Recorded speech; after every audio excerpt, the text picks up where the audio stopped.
அர்ஜுனின் அலுவலக நண்பர்கள், உறவினர்கள் என அந்த பெரிய பங்களாவே கூட்டத்தில் நிறைந்தது. அனைவரும் ஆராதனாவை பார்த்து அப்படியே அப்பா ஜாடை என்றும் அம்மா மாதிரி சிரிக்குதே என்றும் புகழ்ந்து தள்ளினர். பூசாரியின் மந்திரங்கள் ஒலிக்க ஆராதனாவை ஒரு தொட்டிலில் இட்டு முறைப்படி பெயர் சூட்டும் விழா தொடங்கியது. அந்த தருணத்தில் அர்ஜுனும் யாழினியும் ஒருவரையொருவர் பார்த்து கொண்ட அந்த பார்வையில் அவர்களின் அத்தனை ஆண்டு காதலும் போராட்டமும் இன்று கிடைத்திருக்கும் இந்த வெற்றியும் ஒரு சங்கீதமாக ஒலித்தது. ஆராதனா குட்டியின் பெயர் சூட்டும் விசேஷ நாள் ஒரு வழியாக விடிந்தது. அதிகாலை 5 மணிக்கே அந்த பெரிய பங்களா ஒரு புது பொலிவுடன் காட்சியளித்தது. வாசலில் இருந்து ஹால் வரைக்கும் விதவிதமான நறுமணம் மிக்க மலர்களால் அலங்காரம் செய்யப்பட்டிருந்தது. அர்ஜுன் சொன்னது போலவே அந்த ஊரே வியக்கும்படி ஒரு மினி திருவிழாவுக்கான ஏற்பாடுகள் நடந்திருந்தது. மங்கள இசை மெல்லிய குரலில் ஒலிக்க பட்டு வேட்டி சட்டையில் அர்ஜுன் அங்கும் இங்கும் நடந்து வேலைகளை கவனித்துக் கொண்டிருந்தான். அவனது முகத்தில் ஒரு தந்தையின் கர்வமும் தன் குடும்பத்தை அழகாக வழிநடத்தும் ஒரு தலைவனின் கம்பீரமும் சரிசமமாக கலந்திருந்தது. மாடியில் நிலா தன் அறையில் விசேஷத்திற்காக தயாராகி கொண்டிருந்தாள். மித்ரன் ஆசையாக தேடி பிடித்து வாங்கி கொடுத்த அந்த அடர் நீல நிற பட்டு புடவையை அவள் உடுத்தியிருந்தாள். அதன் தங்க ஜரிகை வேலைப்பாடுகள் நிலவொளியில் மின்னும் நதியைப் போல அவளது மேனியில் ஜொலித்தன. மித்ரன் தன் முதல் சேமிப்பிலிருந்து நிலாவிற்கு என்று பார்த்து பார்த்து வாங்கிய அந்த வைரத்தோடும் மெல்லிய தங்கச் சங்கிலியும் அவளது அழகை இன்னும் பல மடங்கு கூட்டி காட்டின. கண்ணாடியின் முன்னால் நின்று கொண்டு தன் கூந்தலில் மல்லிகை பூவை சூடி கொண்டிருந்த நிலாவை பார்க்க மித்ரன் மெதுவாக அறைக்குள் நுழைந்தான். நிலாவை பார்த்ததும் மித்ரனின் கால்கள் அங்கேயே நின்றன. அவன் தன் விழிகளை இமைக்க கூட மறந்து அவளையே பார்த்து கொண்டிருந்தான். நிலா என்று அவன் மெல்லிய குரலில் அழைக்க நிலா வெட்கத்தில் சிவந்து கண்ணாடியின் வழியாக அவனை பார்த்தாள். மித்ரன் அவளது பின்னால் வந்து நின்று அவளது தோள்களை மென்மையாக பற்றினான். இன்னைக்கு இந்த உலகத்திலேயே ரொம்ப அழகான தேவதை நீதான்னு சொன்னா அது மிகையாகாது நிலா. நான் வாங்கி கொடுத்த இந்த நகையும் புடவையும் உன் மேல இருக்கும்போது அதுக்கே ஒரு தனி அழகு வந்துடுச்சுடி என்று அவளது காதோரம் கூற நிலா அவனது கைகளை பிடித்து கொண்டு, இதெல்லாம் உங்களோட அன்பு தானே மித்ரா, எனக்கு நீங்க இருக்கிறதே ஒரு பெரிய சொத்து, இதுல இந்த நகையெல்லாம் எதுக்கு என்று உருகி பேசினாள். மித்ரன் அவளது நெற்றியில் ஒரு நீண்ட முத்தத்தினை பதித்து, ஏன் பொண்டாட்டி எப்பவும் மகாலட்சுமி மாதிரி இருக்கணும், அதுதான் இந்த மித்ரனோட ஆசை என்று கூறி அவளை மெதுவாக கீழே அழைத்து சென்றான். கீழே ஹாலில் கூட்டம் களை கட்டியிருந்தது. பூசாரிகள் மந்திரங்களை உறக்க ஓத ஹோம புகையின் வாசம் வீடு முழுவதும் நிறைந்திருந்தது. அர்ஜுன் தன் கையில் ஆராதனா குட்டியை தூக்கி கொண்டு மேடையில் அமர்ந்திருக்க அவனது அருகே யாழினி பட்டுப்புடவையில் தேவதை போல அமர்ந்திருந்தாள். கமலாவும் கதிரவனும் தங்கள் பேத்தியை பார்த்து பார்த்து பூரித்து போயினர்.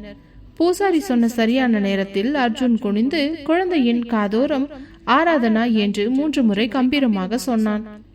அந்த பெயரை சொன்ன மாத்திரத்தில் தூங்கிக் கொண்டிருந்த குழந்தை லேசாக தன் பிஞ்சு இதழ்களை விரித்து சிரித்தது. அதை பார்த்ததும் கூட்டத்தில் இருந்த அனைவரும் ஆச்சரியப்பட்டு கைத்தட்டினர்.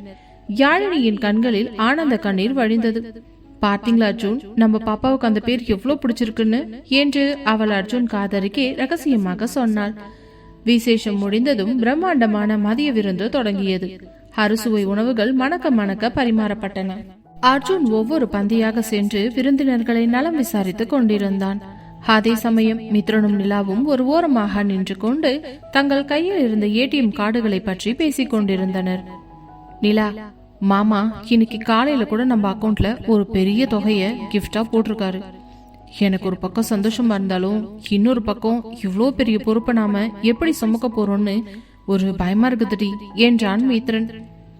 நிலா அவனுக்கு ஆறுதலாக பேசி, அண்ணா நம்ம மேல வச்சிருக்கிற நம்பிக்கைய நாம கண்டிப்பா காப்பாத்தணும் மித்ரா. இந்த லீவ்ல ஆபீஸ் ஒர்க் எல்லாம் நல்லா கத்துக்கிட்டு நாமளும் ஒரு பெரிய பிசினஸ் மேனா வரணும் என்று அவனது தன்னம்பிக்கையை தூண்டினாள். சாயங்காலம் விசேஷம் முடிந்து விருந்தினர்கள் அனைவரும் சென்ற பிறகு குடும்பத்தினர் மட்டும் ஹாலில் அமர்ந்து பேசிக் கொண்டிருந்தனர். அப்போது அர்ஜுன் நிலாவையும் மித்ரனையும் அழைத்து, உங்க 2 பேருக்கும் இன்னைக்கு ஒரு முக்கியமான விஷயம் சொல்லணும். உங்க அக்கவுண்ட்ல இருக்கிற பணம் வெறும் பாக்கெட் மணி மட்டும் கிடையாது. நாளைக்கு நீங்க ஆரம்பிக்க போற பிசினஸுக்கான முதலீடு அது. லீவு முடிஞ்சு நீங்க காலேஜுக்கு போகும்போது நீங்க வெறும் மாணவர்களா மட்டும் போகக்கூடாது, ஒரு தொழில் முனைவோரா போகணும். அதுக்கு தேவையான எல்லா உதவிகளையும் நான் செய்வேன் என்று ஒரு பெரிய பொறுப்பை அவர்கள் தோளில் சுமத்தினான். இப்படி அர்ஜுனின் அன்பும் யாழினியின் பாசமும் நிலா மித்ரனின் வளரும் காதலும் சேர்ந்து அந்த பங்களாவை ஒரு சொர்க்கமாக மாற்றியிருந்தது. இரவு நிலவொளியில் மித்ரனும் நிலாவும் மொட்டை மாடியில் நின்று கொண்டு தங்கள் எதிர்காலத்தை பற்றியும் ஆராதனா குட்டியின் வளர்ப்பு பற்றியும் மணிக்கணக்காக கனவு கண்டு பேசிக் கொண்டிருந்தனர். அந்த இரவு அவர்களுக்கு ஒரு புதிய விடியலுக்கான வாக்குறுதியை கொடுத்தது. ஆராதனா குட்டியின் பெயர் சூட்டும் விசேஷம் முடிந்து 2 நாட்கள் ஓடிவிட்ட நிலையில் அந்த பங்களாவை ஒரு புதிய உற்சாகத்தில் மிதந்து கொண்டிருந்தது. அன்று காலை அர்ஜுன் ஹாலில் உள்ள தனது பிரம்மாண்டமான சோஃபாவில் அமர்ந்து ஒரு கோப்பையில் காப்பியை பருகியபடி சில பிசினஸ் ஃபைல்களை பார்த்து கொண்டிருந்தான். அப்போது மித்ரனும் நிலாவும் அங்கே வர அர்ஜுன் அவர்களை பார்த்து ஒரு புன்னகையோடு அருகில் அழைத்தான். என்ன மித்ரா, நிலா, விசேஷம் எல்லாம் நல்லபடியா முடிஞ்சது. இப்போ நாம அடுத்த கட்டத்துக்கு போகணும். நான் ஏற்கனவே உங்ககிட்ட சொன்ன மாதிரி இந்த லீவ்ல நீங்க சும்மா இருக்க கூடாது. இதோ பாருங்க, நம்ம கம்பெனில புதுசா ஒரு ஆர்கானிக் ப்ராடக்ட்ஸ் டிபார்ட்மெண்ட்டை ஆரம்பிக்க போறோம். இயற்கை முறையில விளைவிச்ச பொருட்களை மக்கள் கிட்ட கொண்டு போய் சேர்க்கறது தான் இதோட நோக்கம். இதோட முழு மார்க்கெட்டிங் மற்றும் சேல்ஸ் பொறுப்பை உங்க 2 பேர்கிட்டையும் ஒப்படைக்க போறேன். இது வெறும் படிப்பில்ல மித்ரா, இது நிஜமான பிசினஸ். நீங்க எப்படி பிளான் பண்றீங்க, எப்படி இத மக்கள் கிட்ட கொண்டு போறீங்கன்றத நான் பார்க்கணும். இதுல வர்ற லாபத்துல ஒரு பங்கு உங்க 2 பேருக்கும் தான் சேரும் என்று அர்ஜுன் மிக தெளிவாகவும் ஆழமாகவும் ஒரு பெரிய பொறுப்பை அவர்கள் தோளில் சுமத்தினான். இதை கேட்டதும் மித்ரனுக்கும் நிலாவுக்கும் ஒரு நிமிடம் திகைப்பாக இருந்தது. மாமா, நாங்க இப்பதான் செகண்ட் இயரே போக போறோம். இவ்வளோ பெரிய விஷயத்தை எங்களால சரியா செய்ய முடியுமான்னு தெரியலையே என்று மித்ரன் சற்று தயக்கத்துடன் கேட்க அர்ஜுன் அவனது தோளில் தட்டி கொடுத்து, உன்னால முடியும் மித்ரா. நிலா உனக்கு துணையா இருப்பா. தப்பு பண்ணனா நான் திருத்துறேன். ஆனா முயற்சி பண்ணாம பயந்து ஓடக்கூடாது, புரியுதா என்று ஊக்கப்படுத்தினான். நிலாவும் அர்ஜுனின் நம்பிக்கையை பார்த்து ஒரு புன்னகையோடு தலையாட்டினாள். அன்று இரவு அர்ஜுன் கொடுத்த அந்த பிசினஸ் பிளானை பற்றி விவாதிக்க நிலாவும் மித்ரனும் மொட்டை மாடியில் சந்தித்தனர். கையில் லேப்டாப் மற்றும் ஒரு நோட்டு புத்தகத்துடன் மித்ரன் அமர்ந்திருக்க நிலா அவனுக்கு உதவியாக இன்டர்நெட்டில் சில விவரங்களை சேகரித்துக் கொண்டிருந்தாள். நிலா, மாமா நம்ம மேல எவ்வளவு பெரிய நம்பிக்கை வச்சிருக்காரு பாரு. நாம இத சாதாரணமா எடுத்துக்க கூடாது. இந்த லீவ்ல நாம இந்த ஆர்கானிக் பிசினஸ எப்படியாவது ஒரு லெவலுக்கு கொண்டு வரணும் என்று மித்ரன் மிகுந்த தீவிரத்தோடு பேசினான். நிலா அவனை ஆச்சரியமாக பார்த்தாள். மித்ரா, முன்னாடியெல்லாம் நீங்க ஜாலியா சுத்திக்கிட்டு இருப்பீங்க. ஆனா இப்போ உங்களை பார்க்கவே ஒரு பெரிய பிசினஸ் மேன் மாதிரி இருக்குது. அண்ணா சொன்ன அந்த ஒரு வார்த்தை உங்களை இவ்வளோ மாத்திருச்சு பாருங்களேன் என்று சொல்லி அவனது கையை பற்றினான். மித்ரன் லேப்டாப்பை ஒரு பக்கம் தள்ளி வைத்துவிட்டு நிலாவின் கண்களை நேருக்கு நேர் பார்த்தவன், எல்லாம் ஒன்னாலதான் நிலா. நீ ஏன் கூட இருக்கும்போது எனக்கு ஒரு தனி தைரியம் வருதுடி. நாம 2 பேரும் சேர்ந்து ஜெயிச்சு மாமா முன்னாடி நிற்கும் போது அவர் முகம் எவ்வளவு சந்தோஷப்படும்னு யோசிச்சு பாரு. அதுக்காகவே நான் ஓயாம உழைப்பேன். நீயும் நானும் வெறும் காதலர்களா மட்டும் இல்லாம ஒரு நல்ல பிசினஸ் பார்ட்னர்ஸாவும் இருக்கணும்னு அவர் ஆசைப்படுறாரு என்று உருக்கமாக சொன்னான். அந்த நில ஒளியில் நிலா வெட்கத்தில் சிவந்து அவன் மார்பில் சாய்ந்து கொண்டாள். நிச்சயமா மித்ரா, நாம சேர்ந்து சாதிப்போம். ஆனா இப்போ ரொம்ப லேட் ஆகிடுச்சு, போய் தூங்குங்க. நாளை காலையில சீக்கிரமா ஆபீஸ்க்கு போகணும் இல்ல என்று நிலா அவனது சட்டையை பிடித்து கொண்டு கொஞ்சலாக சொல்ல மித்ரன் விடாமல் அவளை தன் பக்கம் இழுத்து அணைத்துக் கொண்டான். தூக்கம் வரலையே நிலா. என் மனசு முழுக்க இந்த பிசினஸும் அப்புறம் என் முன்னாடி நிக்கிற இந்த தேவதையும் தான் இருக்கீங்க. ஒரு சின்ன எனர்ஜி பூஸ்ட் கிடைச்சா இன்னும் 1 மணி நேரம் கூட நான் வேலை பார்ப்பேன் என்று மித்ரன் குறும்பாக சிரிக்க நிலா அவனது கன்னத்தில் மென்மையாக தட்டி, ரொம்ப ஓவரா போறீங்க மித்ரன். முதல்ல வேலையை முடிப்போம், அப்புறமா மத்தத கவனிப்போம் என்று அவனை தள்ளிவிட்டு விட்டு ஓடினாள். மறுநாள் காலையிலேயே இருவரும் அர்ஜுனுடன் ஆபீஸிற்கு புறப்பட்டனர். அர்ஜுன் அவர்களுக்கென்று ஒரு தனி கேபினை ஒதுக்கி கொடுத்தான். அங்கே அமர்ந்து இருவரும் பிசினஸ் பிளான்களை விவாதிப்பதும் போனில் ஆர்டர்களை கவனிப்பதும் பார்ப்பவே மிக அழகாக இருந்தது. யாழினி வீட்டிலிருந்து அவ்வப்போது போன் செய்து, மித்ரா, நிலா, ரொம்ப ஸ்ட்ரெஸ் எடுத்துக்காதீங்க, வந்து ஆராதனா பாப்பாவையும் பாருங்க என்று சொல்ல இருவரும் வேலையை முடித்துவிட்டு மாலையில் ஓடி வந்து குழந்தையுடன் விளையாடுவார்கள். இப்படி அர்ஜுனின் வழிகாட்டுதலில் நிலா மற்றும் மித்ரன் வாழ்க்கை ஒரு புதிய திசையில் மிக ஆழமாகவும் அழகாகவும் பயணிக்க தொடங்கியது. மித்ரன் இப்பொழுது பழைய மித்ரன் இல்லை. அவனது பேச்சிலும் நடையிலும் ஒரு புதிய பொறுப்பும் தெளிவும் இருந்தது. நிலாவும் அவனது ஒவ்வொரு அடியிலும் ஒரு பலமாக நின்று அர்ஜுன் கண்ட கனவை நனவாக்க துடித்துக் கொண்டிருந்தாள். ஆராதனா குட்டி வந்த பிறகு அந்த பங்களாவே ஒரு மினி சொர்க்கமாக மாறியிருந்தது. அர்ஜுன் ஒரு புறம் ஆபீஸ் வேலைகளை தன் மடிக்கணினியில் கவனித்துக் கொண்டிருந்தாலும் அவனது ஒரு கண் எப்பொழுதும் தொட்டிலில் ஆடிக்கொண்டிருக்கும் ஆராதனாவின் மேலேயே இருந்தது. யாழினி அருகில் அமர்ந்து குழந்தைக்கு தேவையானவற்றை செய்து கொண்டிருக்க அர்ஜுன் மெதுவாக அவள் அருகே வந்து, யாழினி, இன்னைக்கு நீ ரொம்ப அழகா இருக்கடா. பிரசவத்துக்கு அப்புறம் உன் முகத்துல ஒரு தனி லட்சணம் வந்திருக்கு என்று அவளது தோளில் சாய்ந்து ரகசியமாக காதலோடு பேச, யாழினி செல்லமாக அவனை தள்ளிவிட்டு, அர்ஜுன், பக்கத்துல அப்பா அம்மா எல்லாம் இருக்காங்க, கொஞ்சம் அடக்கி வாசிங்க என்று கஞ்சாடை காட்டினாள். அங்கே அமர்ந்திருந்த கதிரவனும் கமலாவும் தங்கள் பேத்தியை கொஞ்சுவதில் மும்முரமாக இருந்தனர். சண்முகமும் மாரியம்மாளும் யாழினியின் அப்பா அம்மாவுடன் சேர்ந்து கொண்டு, நம்ம காலத்துல எல்லாம் குழந்தைங்க இப்படித்தான் இருக்கும் என்று பழைய கதைகளை பேசி சிரித்து கொண்டிருந்தனர். அந்த ஹாலே உறவுகளின் சங்கமமாக இருந்தது. அதே சமயம் மாடியில் சிவாவிற்கும் காவியாவிற்கும் இடையே ஒரு அழகான மௌன போர் நடந்து கொண்டிருந்தது. சிவா தனது மருத்துவமனை உடைகளை மாற்றிக் கொண்டு வந்து சோஃபாவில் அமர்ந்தான். காவியா ஏதோ ஒரு ஃபைலை பார்த்து கொண்டிருந்தவள் சிவாவை கண்டதும் அமைதியாக இருந்தாள். சிவா மெதுவாக அவன் அருகே சென்று, என்ன காவியா மேடம், ரொம்ப பிஸியா? உன் புருஷன் இப்பதான் டயர்டா ஆபீஸ்ல இருந்து வந்திருக்கேன், ஒரு காஃபி கூட கொடுக்க மாட்டியா என்று அவனது கையை பிடித்து இழுத்தான். காவியா அவனை முறைத்து பார்த்துவிட்டு, போங்க சிவா, எனக்கு இப்போ தலை சுத்துற மாதிரி இருக்குது, அப்புறம் கொமட்டெல்லாம் இருக்கு, எனக்கு என்னவோ பண்ணுது என்று சோஃபாவில் சாய்ந்து கொண்டாள். சோஃபாவில் சாய்ந்து கிடந்த காவியாவின் முகத்தை பார்த்த சிவாவிற்குள் ஒரு மருத்துவராக 1000 எண்ணங்கள் ஓடின. அவள் சொன்ன அந்த தலை சுற்றல் மற்றும் குமட்டல் சாதாரணமாக தெரியவில்லை.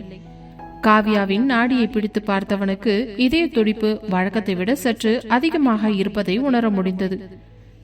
காவியா, இங்க பாரு, நீ சொல்றதெல்லாம் பார்த்தா எனக்கு ஒரு பெரிய சந்தோஷமான விஷயம்னு தோணுது. ஆனா வெறும் நாடி துடிப்பை வச்சு மட்டும் நாம ஒரு முடிவுக்கு வந்துட முடியாது. நிஜமாவே உனக்கு காலையில இருந்து வேற ஏதாச்சும் வித்தியாசமா தெரிஞ்சதா? அதாவது வாசனை பிடிக்காம இருக்கிறது, இல்லனா ரொம்ப டயர்டா ஃபீல் பண்ற அந்த மாதிரி என்று சிவா மிக நிதானமாக கேட்டான். காவியா மெதுவாக எழுந்து அமர்ந்து, ஆமா சிவா, நேத்துல இருந்து எனக்கு இந்த காஃபி வாசனையே பிடிக்கல. அதுவும் இல்லாம மதியம் சாப்பிடும் போது கூட ஒரு மாதிரி கோமட்டலா வந்துச்சு. யாழினிக்கு குழந்தை பிறந்து அப்புறம் ஃபங்க்ஷன், அந்த டென்ஷன்ல இதெல்லாம் நான் கவனிக்கல. இப்போ நீங்க கேட்டதுக்கு அப்புறம் தான் எனக்கே தோணுது என்று தயக்கத்துடன் சொன்னாள். சிவா சட்டென்று எழுந்து தன் பேண்ட் பாக்கெட்டில் இருந்த சாவியை எடுத்தான். காவியா, நீ இங்கே இரு, நான் இப்பவே கீழே போய் மெடிக்கல் ஷாப்ல இருந்து ஒரு பிரெக்னன்சி டெஸ்ட் கிட்ட வாங்கிட்டு வரேன், நாம இப்பவே செக் பண்ணி பார்த்துடலாம் என்று சொல்லிவிட்டு மின்னல் வேகத்தில் கீழே இறங்கி ஓடினான். காவியாவிற்கு ஒரு பக்கம் பயம், இன்னொரு பக்கம் சொல்ல முடியாத ஒரு மகிழ்ச்சி. தன் வயிற்றை தொட்டு பார்த்து கொண்டே, கடவுளே, சிவா சொல்றது நிஜமா இருக்கணும் என்று வேண்டிக் கொண்டாள். சில நிமிடங்களிலேயே மூச்சிறைக்கு அறைக்குள் நுழைந்தான் சிவா. கையில் அந்த சிறிய அட்டையுடன் வந்தவன், இந்தா காவி, இப்பவே போய் செக் பண்ணிட்டு வா, உனக்கு தெரியுமில்ல எப்படி பண்ணணும்னு, நான் வெளியவே வெயிட் பண்றேன் என்று அவளிடம் கொடுத்தான்.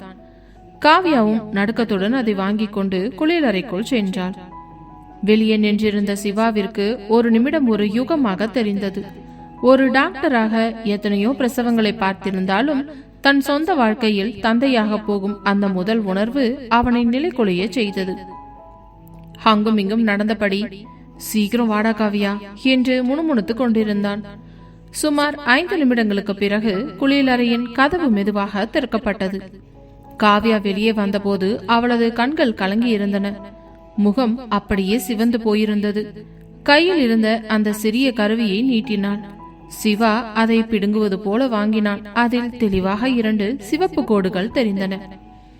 காவியா, இது பாசிட்டிவ் டி நிஜமாவே நம்ம அப்பாவும் அம்மாவும் ஆக போறோம் என்று உற்சாகமாக கத்தினான். காவியா அப்படியே சிவாவின் மார்பில் சாய்ந்து தேம்பி தேம்பி அழத் தொடங்கினாள். சிவா, எனக்கு என்ன சொல்றதுன்னே தெரியல. நம்ம வீட்டுக்கு அடுத்த வாரிசு வருது. யாழினிக்கு குழந்தை பிறந்த அடுத்த மாசமே எனக்கும் என்று அவள் விம்ம, சிவா அவளது நெற்றியில் ஒரு நீண்ட முத்தத்தினை பதித்து அவளை ஆறுதல் படுத்தினான். இருவரும் அந்த அறையில் சில நிமிடங்கள் ஒருவரையொருவர் அணைத்தபடி அந்த மௌனமான சந்தோஷத்தை அனுபவித்தனர். காவி, இப்பதான் நம்ம லைஃப் முழுமையா இருக்கிற மாதிரி எனக்கு தோணுது. இனிமே நீ ரொம்ப ஜாக்கிரதையா இருக்கணும். ஆபீஸ் வேலையெல்லாம் அப்புறம் பாத்துக்கலாம் என்று சிவா அக்கறையோடு சொன்னான். பிறகு இருவரும் ஒரு முடிவுக்கு வந்தனர்.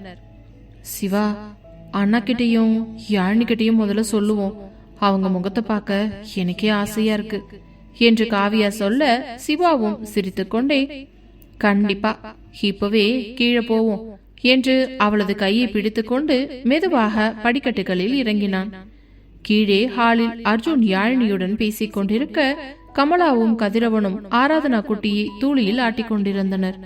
சண்முகமும் மாரியம்மாளும் ஏதோ பழைய கதைகளை பேசிக் கொண்டிருந்தனர். அங்கே வந்த சிவாவும் காவியாவும் ஒரு நிமிடம் அமைதியாக நிற்க, அனைவரின் பார்வையும் அவர்கள் மேல் விழுந்தது. என்னடா சிவா, என்னாச்சி? 2 பேரும் ஏதோ ஒரு மாதிரி இருக்கீங்க என்று அர்ஜுன் ஆச்சரியமாக கேட்டான். சிவா காவியாவை ஒரு முறை பார்த்து விட்டு அர்ஜுனிடம் வந்து அந்த டெஸ்ட் கிட்டை காட்டினான். அர்ஜுன் அதை பார்த்ததும் அப்படியே உறைந்து போனான். யாழினியும் ஓடி வந்து அதை பார்த்தாள். சிவா, இது இது நிஜமாவா என்று அர்ஜுன் தழுத்தழுத்த குரலில் கேட்க, சிவா சிரித்துக் கொண்டே தலையாட்டினான். ஆமாண்டா, காவியா பிரெக்னன்ட், நீ மாமா ஆக போற என்று சொன்னான். அந்த நொடி அந்த ஹாலே மகிழ்ச்சி கடலில் மூழ்கியது. சிவாவிடமிருந்து அந்த மகிழ்ச்சியான செய்தியை கேட்டதும் அர்ஜுன் ஒரு நிமிடம் அப்படியே உறைந்து போய் நின்றான். அவனது கண்களில் ஆனந்த கண்ணீர் துளிர்த்தது. தன் தங்கை காவியாவை அப்படியே வாரி அணைத்துக் கொண்டான். காவிமா, எனக்கு எவ்வளவு சந்தோஷமா இருக்கு தெரியுமா?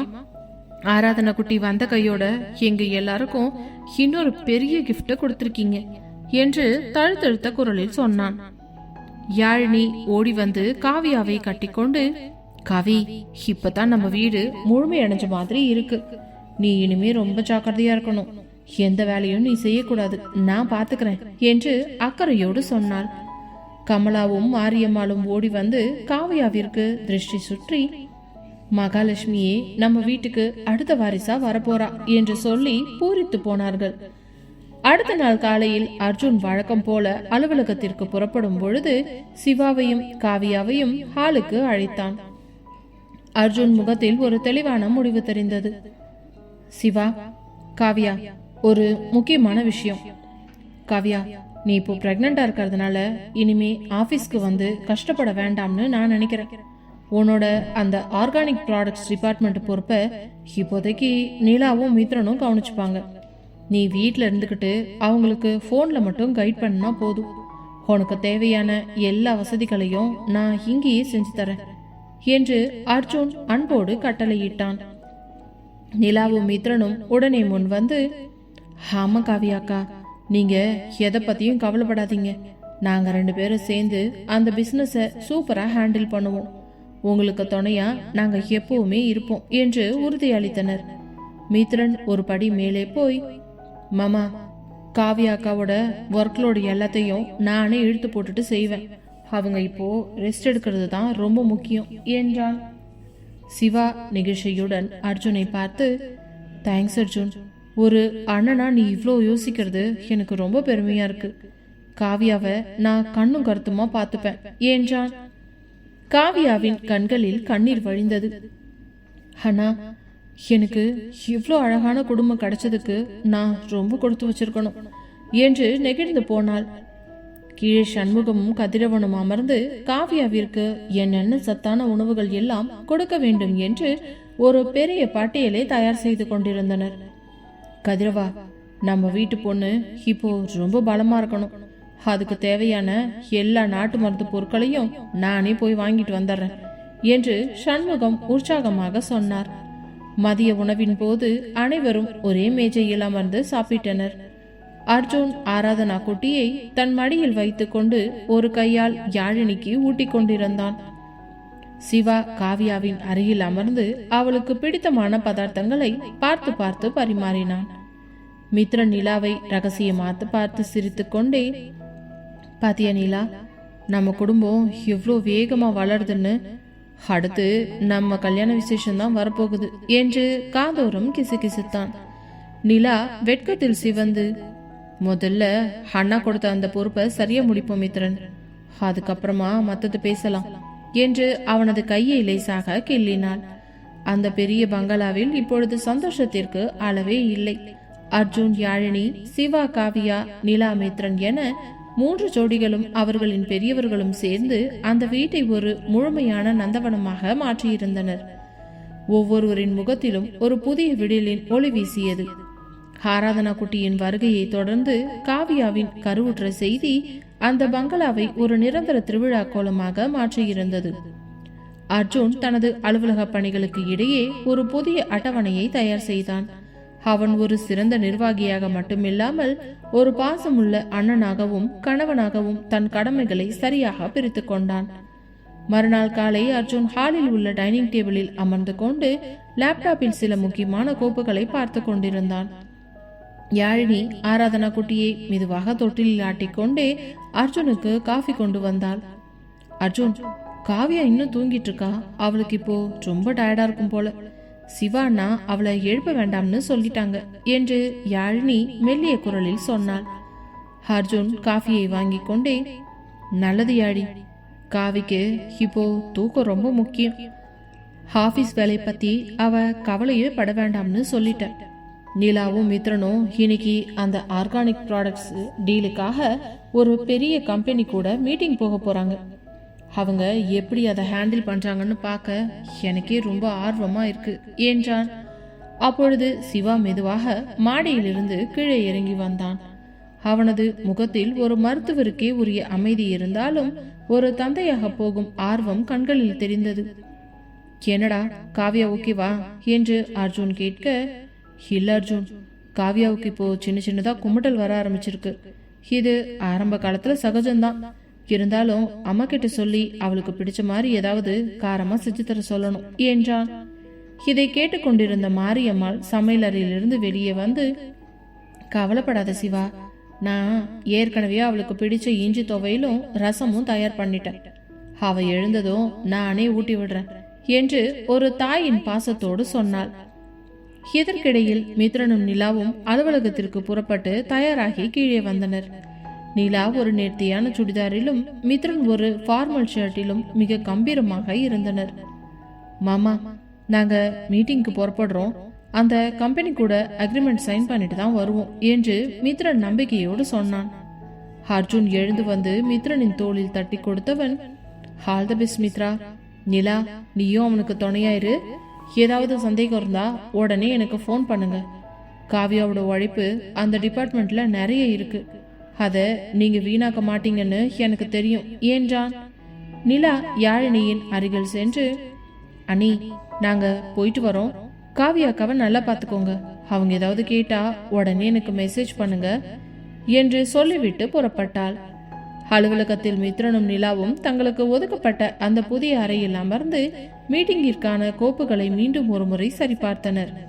நிலாவின் கை லேசாக நடுங்குவதை கண்ட மித்ரன் அவளது கையை பற்றி கொண்டான். நிலா, எதுக்கு பயப்படுற? நாம படிச்சது, மாமா சொல்லி கொடுத்தது எல்லாம் நம்ம கிட்ட இருக்கு, அப்புறம் என்ன, நாம கண்டிப்பா இந்த டீலை முடிப்போம் என்று அவளுக்கு தைரியம் சொன்னான். அந்த மீட்டிங்கில் எதிர்த்தரப்பு கம்பெனியின் மேலாளர்கள் பல கடினமான கேள்விகளை கேட்டனர்.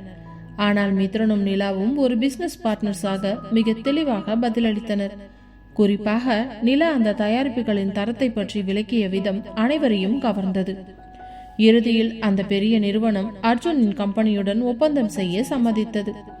கங்க்ராச்சுலேஷன்ஸ் மித்ரன், கங்க்ராச்சுலேஷன்ஸ் நிலா, உங்க கம்பெனியோட இந்த ஆர்கானிக் ப்ராடக்ட்ஸ் கான்செப்ட் எங்களுக்கு ரொம்ப பிடிச்சிருக்கு என்று அவர்கள் கைகுலுக்கி ஒப்பந்தத்தில் கையெழுத்திட்டனர். அந்த வெற்றி களிப்புடன் இருவரும் வீட்டிற்கு திரும்பிய போது அங்கே ஒரு சிறிய பதற்றம் நிலவியது.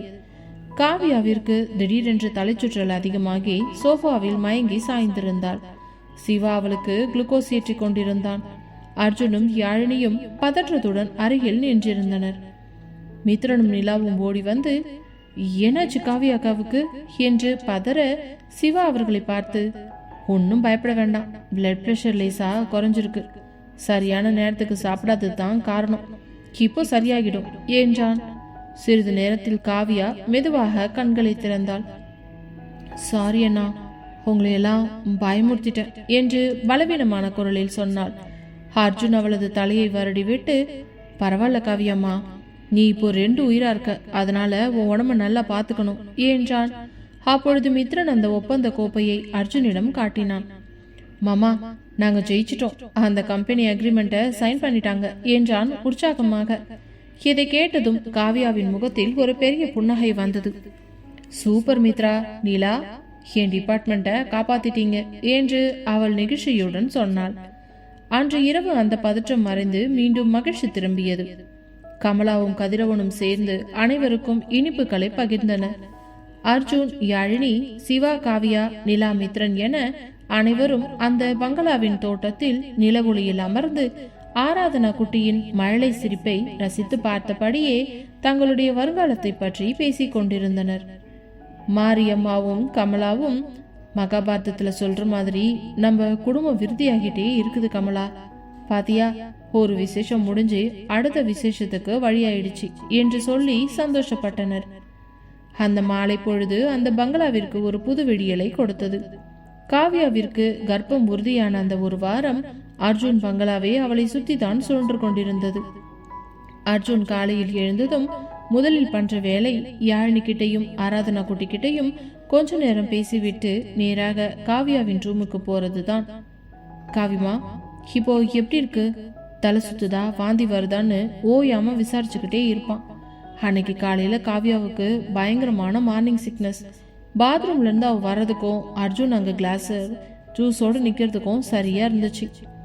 ஆனா ப்ளீஸ், எனக்கு எதையுமே பார்க்க பிடிக்கல, இந்த ஜூஸ் அப்புறமா குடிக்கிறேனே என்று காவியா சோர்ந்து போய் சோஃபாவில் சாய சிவா அவள் பக்கத்தில் வந்து உட்கார்ந்து அவள் கையை மெதுவாக வருடினான். இங்க பாரு காவி, இப்போ உனக்கு எதுவும் சாப்பிட பிடிக்காதுதான், ஆனா உன் உடம்புக்கு தெம்பு வேணும்ல, கொஞ்சமா குடிச்சு பாரு என்று டாக்டர் பாசத்தோடு சொன்னான். நிலா ஓடி வந்து, அக்கா, நான் உங்களுக்கு பிடிச்ச மாதிரி புளிப்பா மாங்காய் நறுக்கிட்டு வரவா, அதை சாப்பிட்டா அந்த வாந்தி உணர்வு கொஞ்சம் குறையும்னு மாரியம்மாத்த சொன்னாங்கன்னு கேட்டா. காவியா சிரிச்சுக்கிட்டு, நிலா, நீங்க 2 பேரும் ஆபீஸ்க்கு கிளம்பலையா, இன்னைக்கு அந்த புது ஆர்டர் பத்தி டிஸ்கஷன் இருக்குன்னு அண்ணன் சொன்னாரே என்று கேட்க, நாங்க கிளம்பிட்டோம்க்கா, ஆனா உங்களை இந்த நிலைமையில விட்டு போகிறதுக்கு தான் மனசு வரல. மாமா தான் சொன்னார், உங்க அக்காவை சமாதானப்படுத்திட்டு அப்புறமா வாங்கன்னு அப்படின்னு மித்ரன் சொல்லிக்கிட்டே உள்ள வந்தான். அப்போ கீழே இருந்து கமலாவும் கதிரவனும் ஒரு பெரிய பையோடு வந்தார்கள். மாப்பிள, இங்க பாருங்க, கிராமத்துல இருந்து சுத்தமான பசு நெய்யும் நல்லெண்ணையும் வாங்கிட்டு வந்திருக்கேன். காவியாவுக்கு இப்போ இதெல்லாம் தான் பலம்.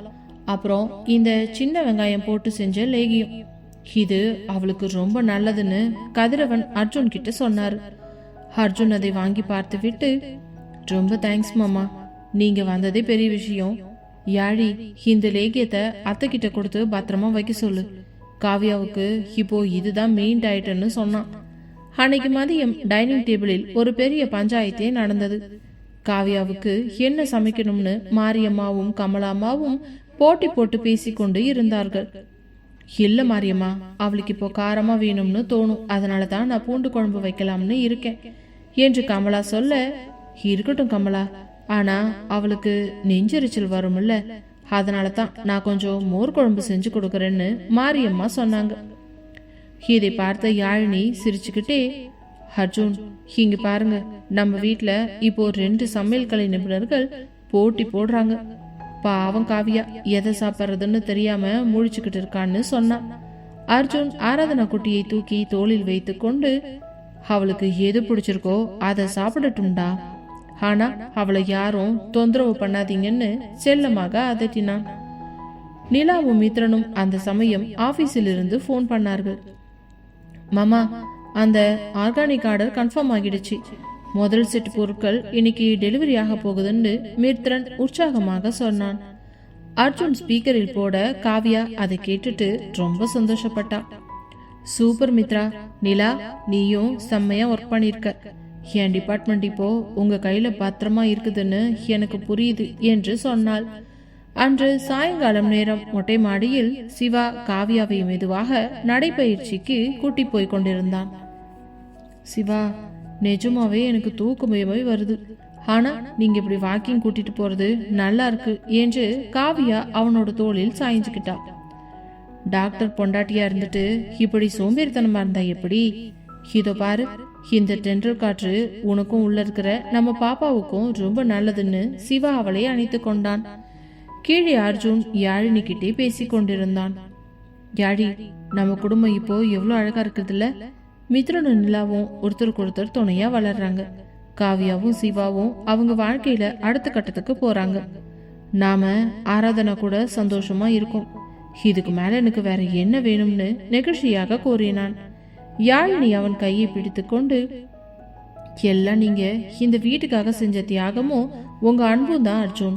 நீங்க மட்டும் இல்லாம இருந்தா இந்த உறவுகள் எல்லாம் இப்படி ஒன்னா சேர்ந்திருக்குமா என்றதும் அர்ஜுன் அவளை தன் பக்கம் இழுத்து நெற்றியில் ஒரு முத்தம் கொடுத்தான்.